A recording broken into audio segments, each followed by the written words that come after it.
Are you interested in effortlessly growing your Bitcoin portfolio?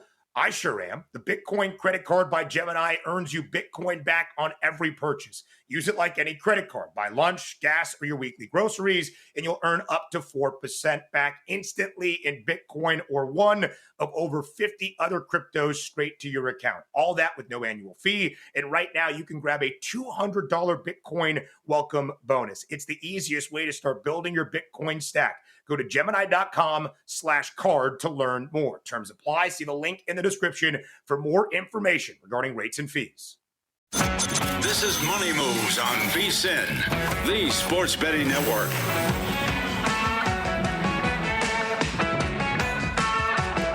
What's going on, ladies and gentlemen? Welcome into Money Moves on a Tuesday. Stormy, Buonantony, Jonathan Von Tobel with you. As always, live in downtown Las Vegas, Circa Resort and Casino. Jam-packed show on deck. Excited about it. But we did get some interesting news that came out just in the last 20 minutes or so.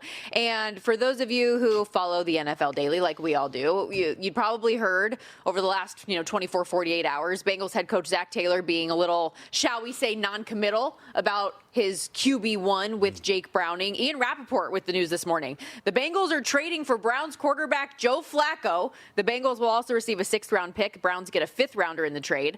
My first reaction is, of all the people to trade for, very interesting considering your offensive line status right now, that you pick an immobile guy like Joe Flacco to step in there. And if your issue with Jake Browning was the turnovers, is Joe Flacco somebody who's going to fix that, considering he had the most in the league entering this week before he was benched for Dylan Gabriel? I mean, I don't know, man. I think it makes a lot of sense. When I was watching the Lions game on Sunday, and I was watching the Bengals give up 6 yards per play and 365 total yards and 37 points, I thought, you know what this team needs is a new quarterback. So nothing's going to get fixed.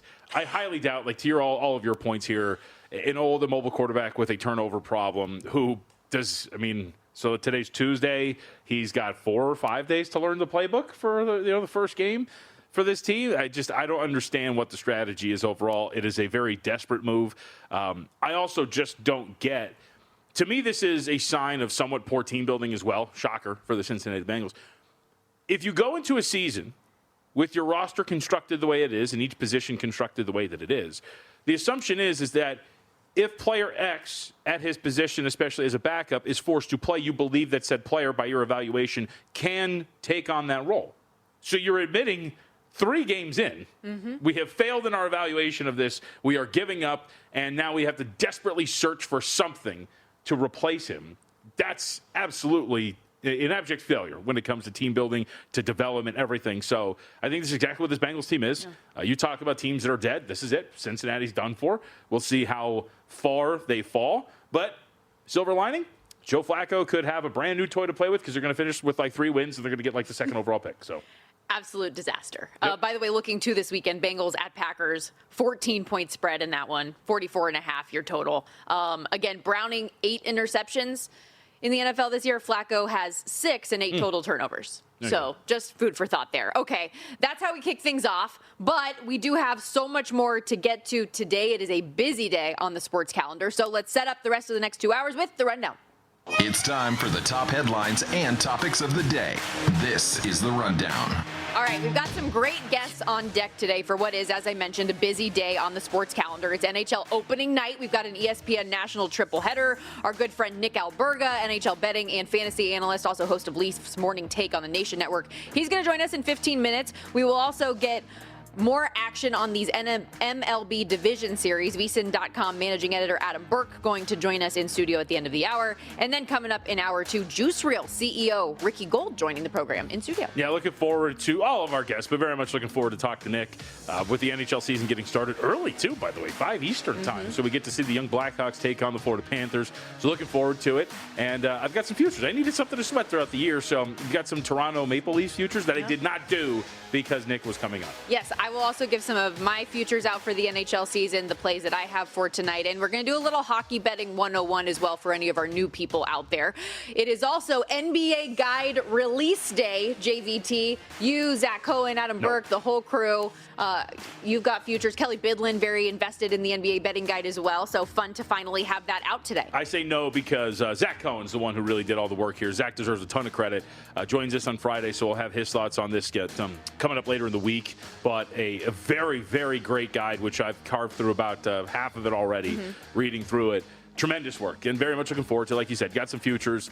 Very high, again, not to curry favor with folks at the desk, given their regional times, but some hard Charlotte stuff that we're very much looking forward to.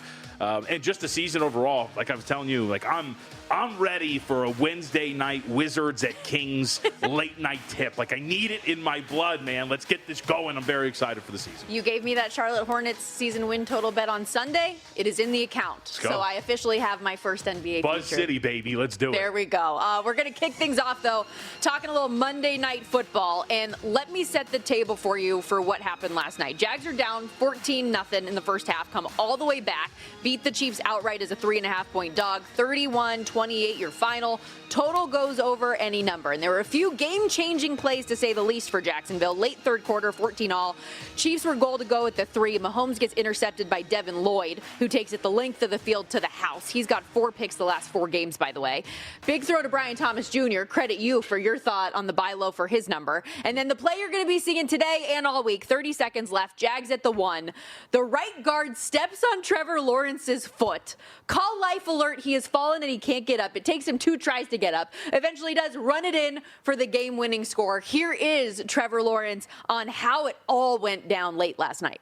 Yeah, we had a good goal line play that we liked off a little play action, and but never got to see it because I was going down as I came out of the center. So, I just panic, honestly, because I was trying to get up to get the ball out of my hands. So the clock, we didn't have any timeouts. So I was really going to just stand up and launch it out of the back of the end zone. But then I had a little bit of a lane, so I took it and, scored from there. I just loved post-game on the field immediately after with Laura Rutledge. What was going through your mind? Panic. Yeah. I was panicked. I can't believe it. Crazy. And with the Chiefs, too, it's such a tough spot because you have every single player on the field, like Chris Jones, fighting as hard as he possibly can. What was that? I don't know, dude. You know how they talk all the time about, play to the whistle? He didn't even play from the snap. Well, there was nothing. He played to the first whistle. That's when he quit. We should ridiculous. I don't understand. And this is how stupid this sport has become in a good way. It's looking pretty bad for Trevor Lawrence and the Jacksonville Jaguars. They're up against it. They're deep in their own territory. They've got a 3rd down. Lawrence makes his the best throw of the night to Brian Thomas Jr., gets another one on the left sideline to set them up inside in a goal-to-goal situation. You fall, it's over. If maybe another player decides to give a little bit of effort, they just tap you and you're down, it's over with. And instead, everything goes right for you to not only get the win, but get the cover as well. Looked like you weren't going to cover the game as you were losing by 4. The whole swing that you saw because of that, credit to the Jags, put themselves in position to get it done. I think there's a lot more to this game than meets the eye outside of the final sequence, but it just goes to show this. I think Rappaport had some sort of statistic about the game-winning scores in 17 we've already had in the final minute, something to that extent. It's been a wild season. We keep seeing these things over and over again. And I will say, I've had this theory for a couple of years now, Stormy. A lot of people like to give me crap because you just have to watch the 4th quarter of any NBA game. It's getting to be basketball on grass. Comebacks are easier to do, or easier to achieve. These things are all wild. Everything is tight and within a key number, so you know that everything's going to come down to the final possession or 2. Every time we're sitting here on Sundays, outside of what we just watched this last week 5 morning window, every time we're watching these stupid witching hours going, all right, here we go. We were going to be 5-0 today. Now we're looking at 2-3, hopefully. It's legitimately every time I've been okay, some of these games are getting a little bit dull, that chaos inevitably comes. And this was the 6th double-digit comeback of the week, tied for the most in a single week since the merger in 1970. And the stat you're mentioning from Rappaport, 17th game this season with a go-ahead score in the final minute of regulation, also the most through 5 weeks since the merger. And we talk about throughout the course of the summer, how would this one-score game regression come for the Kansas City Chiefs? We have seen them for the last decade win these games. Last year, they are 11-0 in one-score games. They are 0-3 in that situation to start this year. Mahomes also had 2 red zone interceptions all of last season. He's got 2 through the first 5 games of this year as well. It's such a good example of, again, just kind of buying on the bounce back. And I think the Chiefs are pretty much the same team as they were last year. It's just you cannot consistently have the coin fall heads and then expect that can continue over the course of a large sample size. And that's exactly what Kansas City did last year. It's exactly why a lot of people were doubting whether or not this team could do it from a record standpoint. I still think this team is one of the better teams in the NFL. You're not like docking them to like the 15th best team from a power rating standpoint. They're still inside of the top 7-6 teams, depending on where you want to put them. But, yeah, you can't get on the right side of variance every single time, and we're starting to see that. It's such a good example of it. We saw also, I think, notable Travis Hunter had his best offensive game of the season, 3 catches, 64 yards for him. Brian Thomas Jr., 4 catches for 80. They finally connected on the deep balls as well. 3 for 5 for 68 yards when he was targeted more than 10 yards downfield. Was 4 of 15 in the early portion of the season. We talked so much about the drops and all of that, so it all seemed to come together, at least offensively, from that standpoint. Should note that Trevor Lawrence also went over his passing yards, too. We talked about that, the low water mark, and how he had not been consistently going over that number. Markey got super low. He goes over there, too. I did end up also, I mentioned when we were doing our prop segment, I leaned over on Patrick Mahomes' rushing yards. I did end up playing that, so at least we got there as well with one of those leans we were discussing. I'm glad you brought that up. What was, if anybody out there saw it, MEJVT at Stormy, what was he to lead the game in rushing? He was the game's leading rusher for both teams at 60 yards. Yeah, if you have that ticket, send it in to us, please. For the Chiefs, the largest blown lead in the regular season, since Andy Reid became the Chiefs head coach in 2013. Up next for the Chiefs, they are a 1.5-point favorite against the Lions. This total's gone up from 49.5 to 50.5. I played the Lions in a teaser, brought them up to 7.5 in this spot, paired it with the Rams. This is... I don't know. I don't look down. I guess now I got a bad number on that because we're up to 2.5. Yeah, I could have gotten up to 8.5 if you wanted it. Yeah, 2.5 across the board. And I think it makes sense. Like if you're going to bet this, again, Detroit and Kansas City are generally close to one another in terms of a power rating. You're not downgrading KC in any way, shape, or form. So makes some sense that we're here. High total as well, so you're probably going to get some variance. So this seems like a live trading game, if you will. Total's 52.5, 51.5. 51.5. Yeah, it keeps going up. This was 49.5, like I said. You're going to be able to probably get a better number on a team that you like here once this game kicks off. The Jags also slight favorites against the Seattle Seahawks coming up next week. That total's taken some over money as well. I do lean over at first blush on the 46.5, but Seattle obviously coming off the tough home loss to the Bucs, but offense scoring at will. They're 146 points through 5 games, second most in franchise history. And the Jags, as we saw last night, a very capable scoring team themselves when they want to be. Okay, we've got to step aside our first time out of the day here on Money Moves. It is NHL opening night. We're going to have betting and fantasy analyst Nick Alberga join us next with his best bets on tonight's card and the futures market.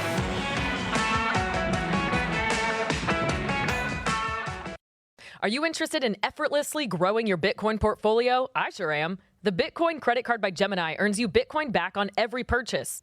Use it like any credit card. Buy lunch, gas, or your weekly groceries, and you'll earn up to 4% back instantly in Bitcoin or one of over 50 other cryptos straight to your account. All that with no annual fee, and right now you can grab a $200 Bitcoin welcome bonus. It's the easiest way to start building your Bitcoin stack. Go to Gemini.com/card to learn more. Terms apply. See the link in the description for more information regarding rates and fees.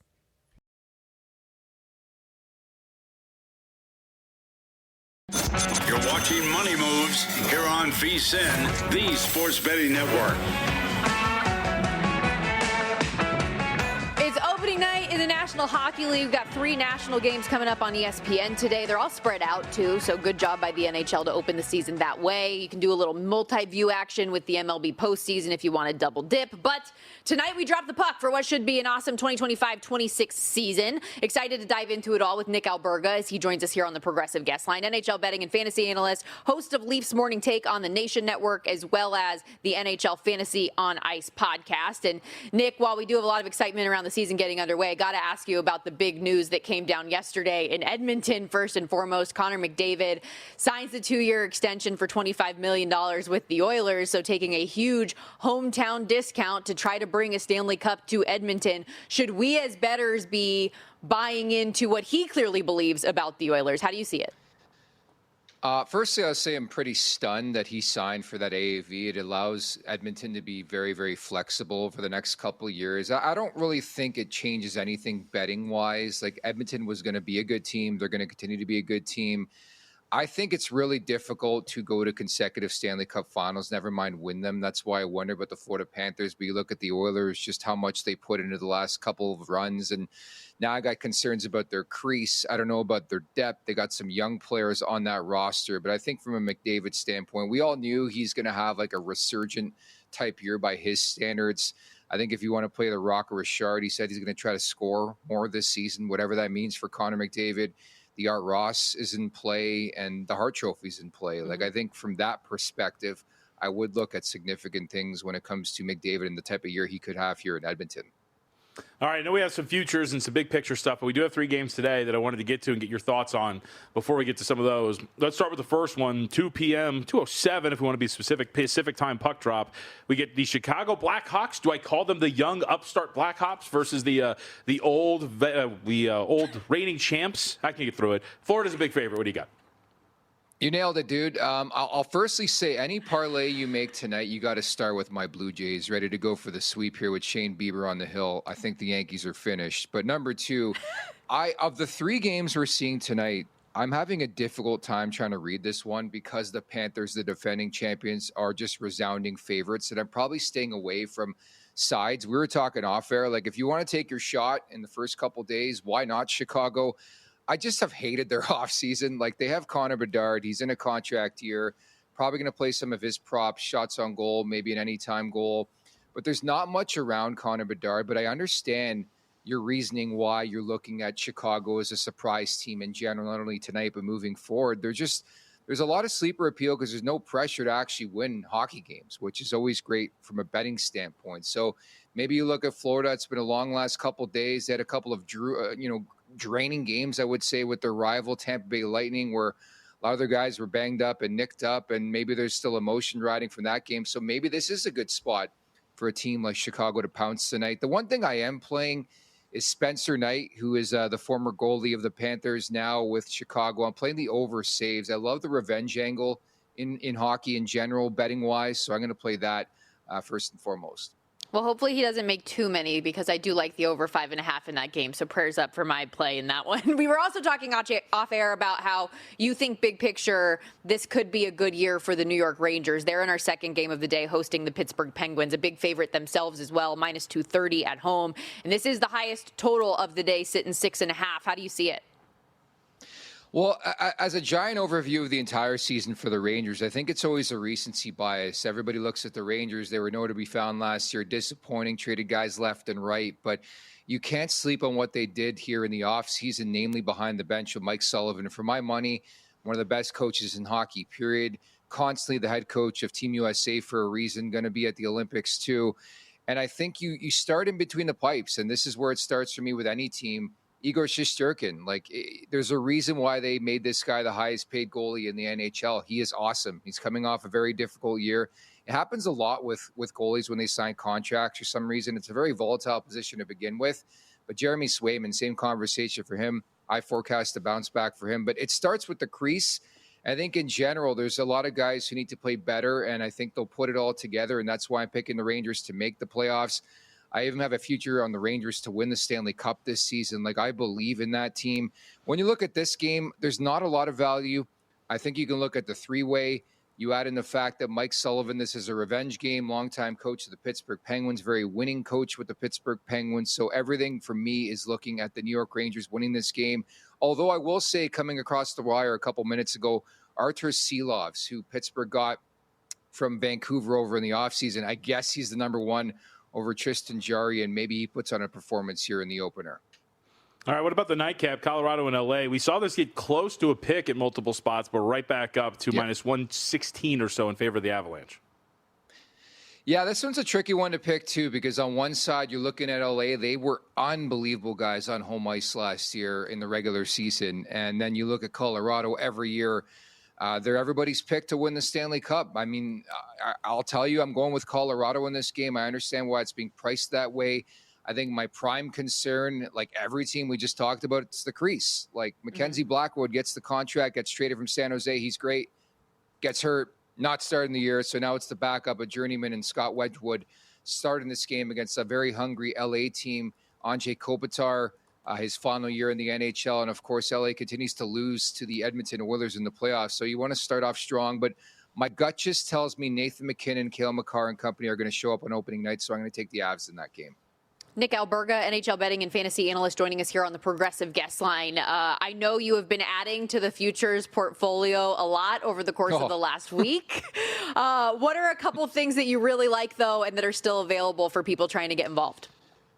I kid you not. I spent my entire weekend watching baseball, watching The Godfather, and setting futures for the NHL market. Like it's pretty crazy. To answer your question, I mean, looking at the Rangers, I think the Anaheim Ducks are a sleeper team this season too. I think when you look at, prospective teams to make the playoffs, I think you look at sort of an Anaheim team with Joe Quenneville behind the bench. I think they take a leap forward this year. Even a team like San Jose, like I took them over 70.5 points this season. I think they're going to be a big time sleeper. Like I went almost as far to say on my podcast last week, they could be this year's version of the Montreal Canadiens, where they sleep on people. There's a lot of talent. I mean, they've drafted a lot of players, brought in some veterans. I think they got that crease rectified as well. So I would look in that particular direction as well. I think even where you guys are at, Mitch Marner's in the mix. Vegas could easily win the President's Trophy this season. I think they're not done with pertaining to their crease. Like I wouldn't be stunned if Carter Hart comes in to complement what they have in Aiden Hill and Akira Schmid. So I think Vegas is going to be a heavily betted team throughout the year, but you're always looking for that dog value. Even a team like New Jersey, guys, like Jacob Markstrom's in a contract year. Health is of prime concern for every team, but the Hughes brothers, could they pop off this season? So there's a variety of different routes. Another bet I like, Ottawa to win the Atlantic Division. I feel like nobody wants that division anymore. They're just thinking long-term. I think last I checked, it was priced at plus 750 for the Sens to win that division. But if Allmark can play the way he did for a bit of last season and be that guy who won the Vezina with Boston, I wouldn't sleep on the Senators either. Who's the team at the top that you think is a little overrated, could go under their point total, might be slipping? Yeah, I mean, looking at the board right now, I think it's easy to say Florida because they're banged up. I really like Dallas this season. They're my Cup winner, by the way. I like the Dallas Stars to finally do something this season. Mikko Rantanen in the mix there. Maybe it's Carolina. You guys always know how I feel about that team when it comes to the playoffs. I think they're going to win their division, but I don't think they'll be as good as people think. I got some concerns about their crease, so probably I'd start with the Carolina Hurricanes. Even Tampa, like people are really high on the Lightning. I think they're a good team. I see them a lot, obviously covering the Maple Leafs on a daily basis. They got some flaws on that roster, I'll say that. I'm glad you brought up the Stars because I like Jake Ottinger for Vezina this year as well as part of that. Real quickly before we let you go, because you mentioned obviously what you do, your day job with the Toronto Maple Leafs, how do you feel about things without Mitch Marner this season? I love the value. You guys are going to hear hate to hear that in Vegas, but I think it's addition by subtraction. You guys know how good Nicolas Roy can be. He's now in the mix here with the Maple Leafs. And I think in general, they're going to be a more difficult team to play against. I don't know if they're going to win the Atlantic Division again. It's a really grueling and difficult division, as we know. But I think you look long term, the Maple Leafs have put themselves in a better position to be a harder team, we'll say, to play against in the playoffs. And it just seems like everything's aligning. You got to be careful with Florida and all their injuries with Tkachuk and Barkov and maybe the wear and tear of being to 3 straight Stanley Cup finals. Maybe this could be the year for the Toronto Maple Leafs, something I've never said in my life before. Crazy. Could be a win-win, though, for Toronto and Vegas if this thing plays out the way you say. Thank you, as always. Enjoy opening night, Nick. We appreciate it. Guys, I'm looking forward to it. I'm coming to Vegas January 15th, the Mitch Marner game, Leafs and Golden Knights. We'll see you. Let's go. All for it. Yeah, we'll have to get you in studio if we can. Nick Alberga, everybody. If you haven't already, make sure you check out Leafs Morning Take as well as the NHL Fantasy on Ice podcast, doing great work over there. We got to step aside, but remember, if you want all of the best bets from all of our show hosts and guests, they're available at VSiN.com. If you're a subscriber, you get unlimited access to everything we have on the website. So that's the best bets. That's the betting splits data, all of our tools, articles, everything. VSiN.com/subscribe. And right now, when you use our promo code MONEY, get 40% off on our special. We'll be right back breaking down the NBA next. It's betting guide day, ladies and gents. You're watching Money Moves here on VSiN, the Sports Betting Network. Here on Money Moves, VSiN, the Sports Betting Network, Sirius XM Channel 158, iHeartRadio, YouTube TV, the VSiN Watch app, any of our great affiliates. We appreciate you hanging out with us today. I'm Stormy Buonantony. He's Jonathan Von Tobel. And this is your day. This is your time to shine. It's NBA really. Betting Guide Day. I was going to say, my day is coming in 2 weeks. That's when opening night is. Tip-off night. Okay, so then today's my day is what you're saying. Correct. So continue. Okay, let's get to a little NBA conversation here, though. Oh, okay. We'll do my portion of the day a little bit later. We just had a full hockey segment. I'm going to let it breathe. I'm ready for it. We'll pull up more hockey in hour 2. But with the NBA Betting Guide dropping today, so there's so many different features, articles, best bets, all of that available in the betting guide, which is out, vsin.com/subscribe. If you want to get involved, you get access to everything that we do here at the network. But obviously, our betting guide is a part of it. And any of the guides that come out. I know you've talked about the college hoops betting guide. Those assignments have come out. So that will be here soon as well. But as we dive through, I know you've made a ton of futures bets to get involved here. Let's kind of go through one by one and talk about what you like. All right. So this one, there's a couple of plus prices in here, some win totals as well. We'll start with this one. It ties into a win total we'll discuss a little bit later. But in the guide, you will see that I have a division exact result 1-2. Nuggets first and Thunder second. Yeah, yes, there is a division. Still, there's 6 of them, in fact, in the NBA.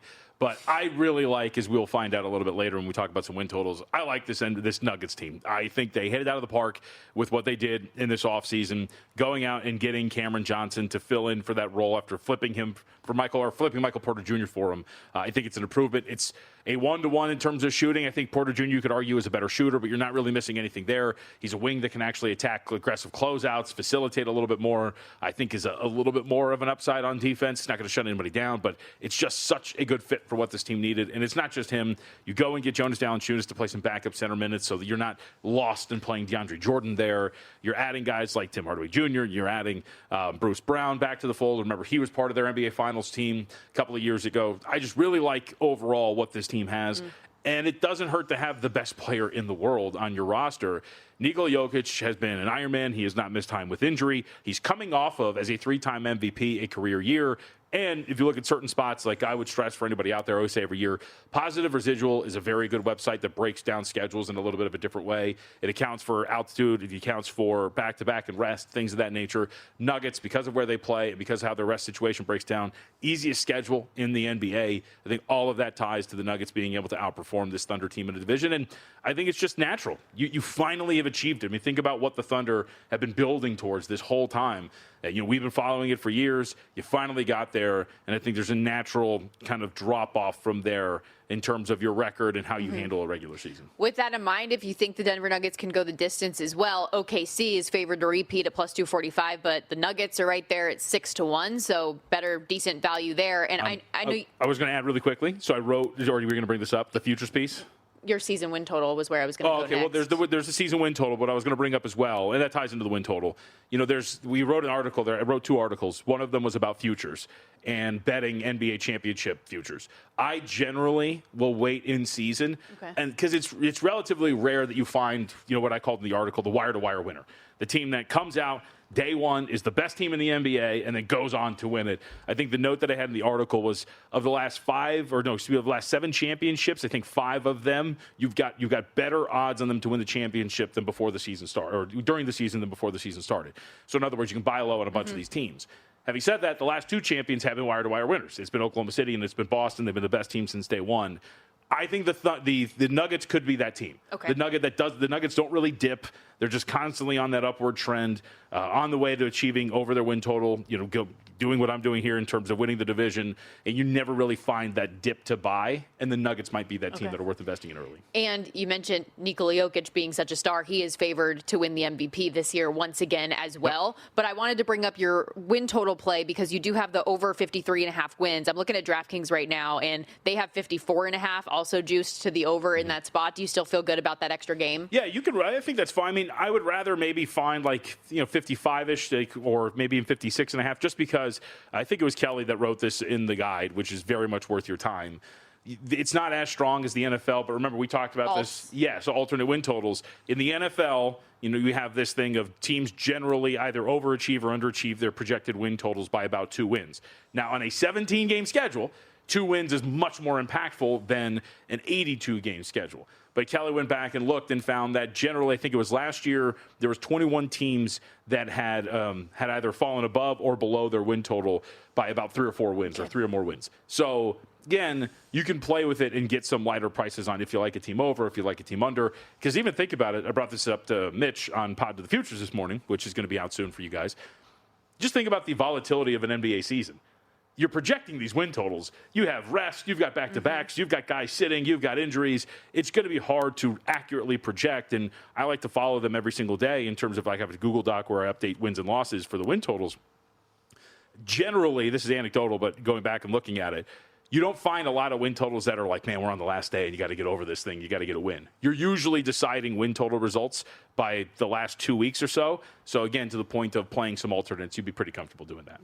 Talking NBA, obviously JVT, in addition to his role on this show and Pod to the Futures, is our senior NBA betting analyst as well. Part of the betting guide that is out and available at VSiN.com/subscribe. In addition to all the plays, previews, and power ratings on all 30 teams available as part of the guide. Best bets for futures and early season, props, lots of good stuff that is in there. And if you join now, you get a full month of VSiN Pro for just $9.99. VSiN.com/subscribe. Again, how you can get in there. And let's keep the conversation rolling when it comes to season win totals, because we talked off the top of the show about the Charlotte Hornets play you put in over 25.5 wins. I've tailed you on that so far. That is my only futures bet in the NBA. Oh, boy. But I like the idea of taking a low season win total and taking the over and seeing if you can find a little positivity in a roster if they can stay healthy. Yeah, so this is always one, too, and it's always a great conversation to have with win totals just in general. But as I bring this up almost every year, so for win totals, you'll find that they're a little bit more spread out in terms of the highest win total to the lowest win total, where projections tend to be like a little bit more scrunched up, statistical projections, because obviously you have to factor in liability, little different things like that, how things are going to get bet. And so that tends to, some of the bad teams have lower win totals, some of the other teams have higher win totals. And there's going to be teams, we see it all the time, that achieve the over on their win total relatively early. You'll also see some underperformers that clinch the under on their win total early as well, or earlier than you expect. I think the Hornets have the potential to do this. Now, this is pretty much a bet of LaMelo Ball. I think you're going to play at least 65-ish games, and I'm hoping that's the case. He has not done that for a long time. If you want to go look it up, I don't think he has played more than 50 since his rookie year, off the top of my head. This is also a bet on Brandon Miller, who only played in about 27 games last year because of a wrist injury. I think he is great. I think he quietly might be actually their best player and not LaMelo Ball. But if those two guys are going to be healthy, I'm a big Con Knipple guy that fits in nicely as an off-ball shooter for a team that was one of the worst shooting teams in the NBA. They've got some pretty solid offensive talent. And then they have some guys they brought in, Spencer Dinwiddie, Colin Sexton, I think the most important of the pieces, that can dampen the blow if LaMelo, if and when he is going to miss time. I just think asking this team to win 30 games, or, and I think that's plausible, so if you want to go like alternate over 29.5, but win over this win total of 25.5, I think that's something that can happen for this group. And by extension, we might as well hit on it too.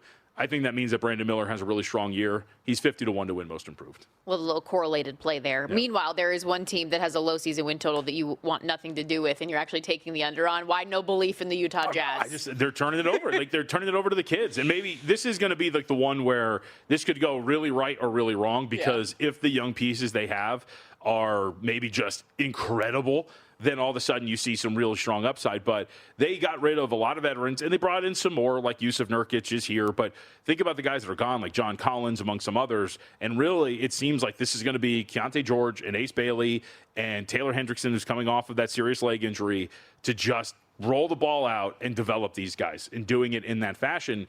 And there's going to be some nights where I think they look like world beaters, because I think the upside is there. It's a very talented and young team. But I think for the most part, this is going to be a group that really takes their lumps. And we know how it goes. Maybe by the trade deadline, a couple of those veterans that they did bring in to supplement the ones that are gone are probably on the way out too.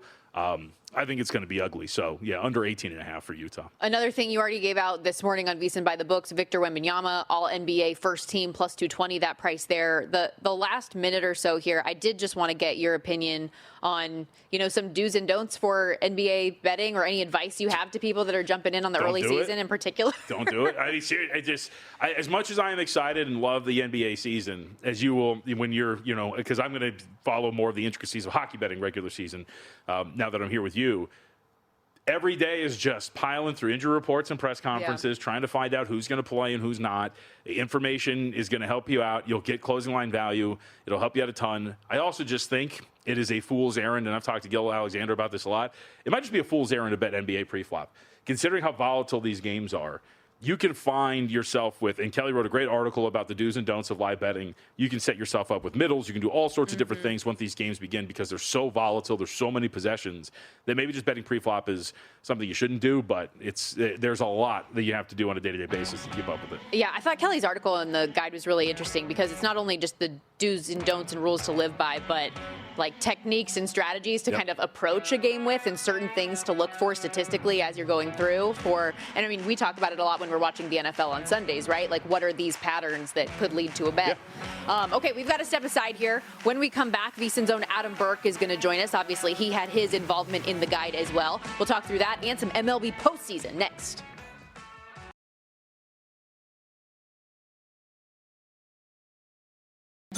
You're watching Money Moves here on VSiN, the Sports Betting Network.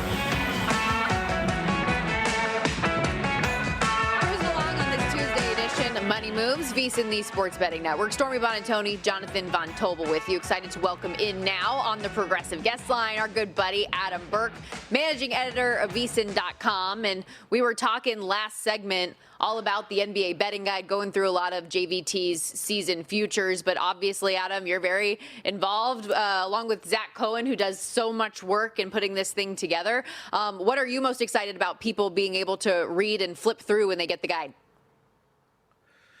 Yeah, so I'm very involved with a lot of stuff here, including our upcoming college basketball guide, October 23rd. But this one is all Zachary Cohen. This is his project. I give it to him. This is his baby. Well, he has a human baby now, but this is his, work baby, I guess we'll say. He wrote all the 30 NBA team previews, got everything put together. How did JVT for his articles? How did everybody for best bets? Then Matt Devine did a great job putting together the layout. Jimmy Coleman downstairs there at Circa, our creative director, putting together a really, really nice cover, a redesigned cover, reimagined cover for what our betting guides usually look like. So major shout outs to everybody who was involved, but especially my senior editor, Zachary Cohen, for doing an incredible job getting this year's guide out. And look, I think it's something to be celebrated because, we cover all the sports here at VSiN, and this is just another example of what you get, the perks you get being a VSiN Pro subscriber. I will say I will go back many years, and I still have the first NBA betting guide that I put together on my own here at VSiN. I printed it out with the Office Max. It was way more money than I thought it was going to be. I was very proud of myself. And the journey that this has taken and what it looks like now, absolutely tremendous. Zach did an awesome job, and very happy to still be a part of it. So with that, I want your thoughts on the Washington Wizards. No, let's hit baseball here. Let's hit baseball here, Adam. I'm curious. Yesterday, let's go to Phillies and Dodgers. Just a little bit of a recap in picking your basketball or your baseball line. Excuse me. What'd you make of the Phillies' decision to bunt there, and ultimately the results of what happened in that inning?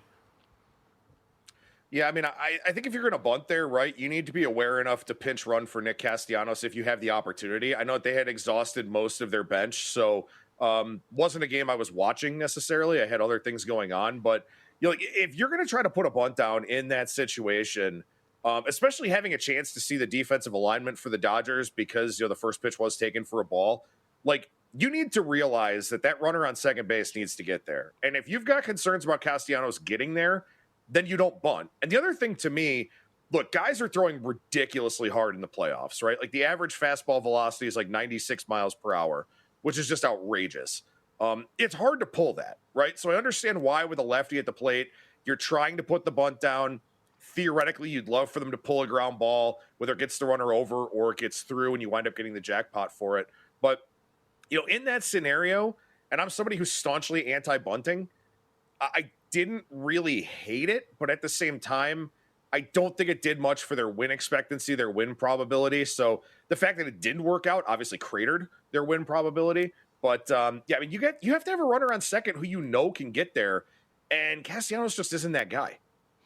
All right, then big picture, are the Dodgers ever going to pay for their transgressions with this bullpen? I mean, what does this look like here? Because they're up 2-0, and I would assume they're going to be able to get this done against the Phillies. But as we move forward, it still doesn't look like a group that I'm entirely enthralled with here. Well, I mean, I thought Dave Roberts, made a pretty interesting point where he was like, I didn't really want to go to Roki Sasaki because, he's never really worked 2 out of 3 days. The prized pitcher that they brought over from Japan for his first season missed a lot of time. He was supposed to be a fixture in this starting rotation, at least throughout the course of the season, and missed a lot of time, much like a lot of the Dodgers pitchers. So I understand why he was a little bit protective of him in this situation. They had a 1-0 series lead. They're a team that expects to advance, expects to go deep into the postseason. But when you can run out guys like Tyler Glasnow, Roki Sasaki out of the bullpen, that's an outrageous advantage that you have. Now, I don't know what they're going to do in the 7-game series if they do advance to the NLCS, if Glasnow moves back into the rotation and gets a start, or maybe they'll use Clayton Kershaw in that role and save Glasnow as a reliever. But what we're seeing from the Dodgers here is just the embarrassment of riches they have from an arms standpoint. And Emmett Sheehan is somebody they haven't even used yet, and he was really good at the tail end of the regular season. So they can really shorten games. They can piggyback relievers. They can use multi-inning guys. That's why I bet them to win the World Series before the postseason, and I think that looks even stronger now. Yeah, Dodgers minus 1,100 now to close out the series as they shift from Philadelphia out to Los Angeles. We also saw the Cubs yesterday go up 3-0 in the top of the first in Milwaukee, and unfortunately for them, very short-lived. Andrew Vaughn hits a 3-run shot to tie it in the bottom of the inning. They go on to win 7-3. They're now minus 750 favorites in that spot. The Cubs still available at plus 550. You think we get a little bit of life out of Chicago, or is this also Milwaukee's for the taking? I mean, I think it's possible we get some life out of Chicago. I mean, I did play them to win the series. I did pick them to win the series largely because they're the team with more power. But we saw a power barrage from Milwaukee in that game last night. And, Shota Imanaga is a guy that has really bad platoon splits. Righties did a tremendous job hitting the ball out of the ballpark against him. And that was very much on display yesterday. Vaughn hit the 3-run homer. Chourio had another big game. They're just so limited right now. They don't have Justin Steele. They don't really have a whole lot of back end of the rotation guys that you're willing to throw out there. Cade Horton is hurt. They used Matthew Boyd on short rest, then went to Imanaga on short rest after a relief appearance. Neither one of those guys threw a lot of pitches in the wild card series, but this is the tough thing. If you've got right-handed power that can hit lefties, you can go pretty far in the postseason. And we're seeing that with the Dodgers. We're seeing that right now with the Brewers too.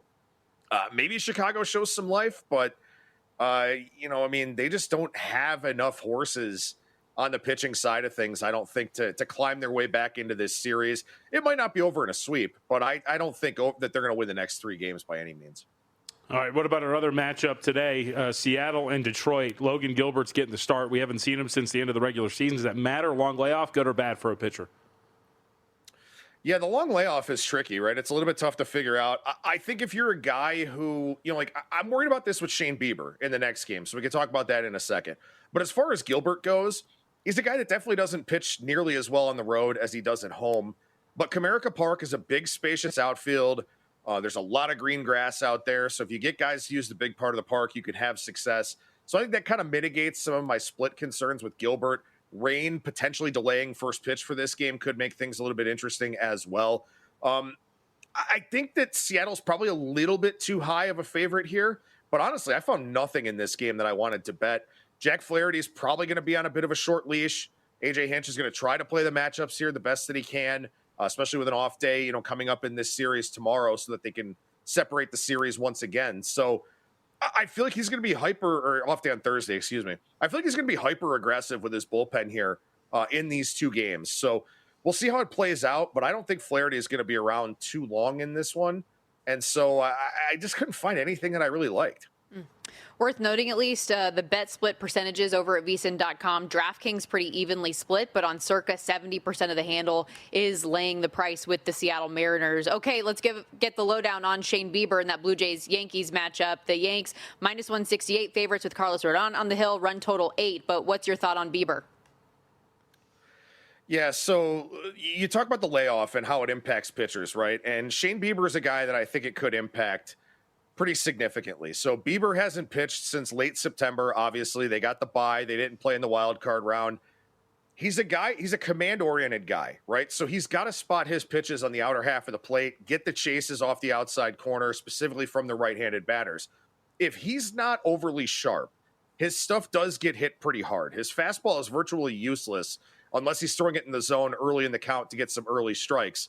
So he's a guy that just has to get the swings and misses on the outside with the curveball, the slider, the cutter, stuff like that. And if he's kind of leaking it over the middle of the plate, he can give up a lot of hard contact. And the Yankees are a lineup that thrives on making a lot of hard contact, and they can do it from both sides of the plate too. So I don't really love this matchup for Bieber. I did play over 7.5. I know it's 8 now across most of the market. I would still play that over as well. I did play Toronto plus 129, just because I think that even if Bieber struggles, Toronto's bullpen is probably in a bit better shape than the Yankees bullpen right now. So maybe a live betting opportunity would be a stronger position to take. But I don't love Carlos Rodon here either, because much like Bieber, if he's not getting swings and misses and Toronto doesn't swing and miss, he gives up a lot of hard contact too. So I think we could get a lot of hard hit balls in this game. And I tend to agree, pretty strongly with this total going up from 7.5 to 8. Adam, great stuff as always. Appreciate your time, buddy. Don't work too hard. Oh, always working too hard, but so are you guys. So once again, make sure you go to VSiN.com/pro, get that NBA betting guide. And again, we're 16 days away from the college basketball one. No question about it. Yeah, so all the guides available. When you're a VSiN Pro subscriber, you get it all. In addition to that, you get access to the daily articles each and every day, everybody's picks, and I was mentioning handle percentages a moment ago. You get all the betting splits data exclusively as well. Numbers both from DraftKings and Circa, so you get the broad public perspective as well as the sharp betting, bigger bets that we have here at Circa. And on that Blue Jays-Yankees game, by the way, Yankees bet out from about minus 150 to minus 168 right now at Circa. 84% of the handle coming in is on New York. We've got to step aside, but kicking off hour 2 of the program coming up next. Don't go anywhere. More Money Moves after this.